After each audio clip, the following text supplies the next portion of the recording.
একটি গাছের ডালে একটি বানর বসে সবাইকে গল্প শোনাতো, আর সবাই তা শুনে খুব আনন্দ করত।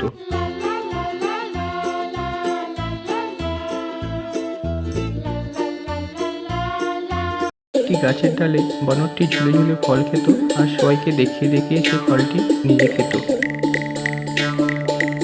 সেই বানরটির দিকে সবাই তাকিয়ে দেখত।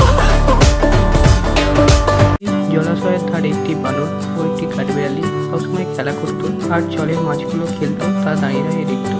একদিন একটা বট গাছের নিচে তারা সবাই মিলে এসে যুক্তি করছিল একটি জঙ্গলে যাবার জন্য। সেই জঙ্গলে অনেক ফলের বাগান।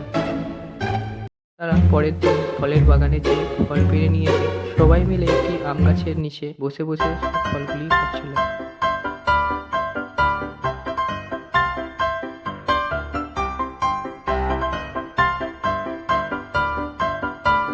আর একটি মাঠে খেলতে যেত, সেই মাঠটি ছিল ফুলে ভরা, আর তাতে তাদের খুব মজা হতো।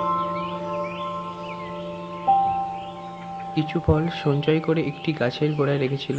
তারপর সন্ধ্যা নামার সাথে সাথে তারা ওই ফলগুলি খাচ্ছিল আর খুব গল্প করছিল, আর তাতে তাদের খুব মজা আসছিল।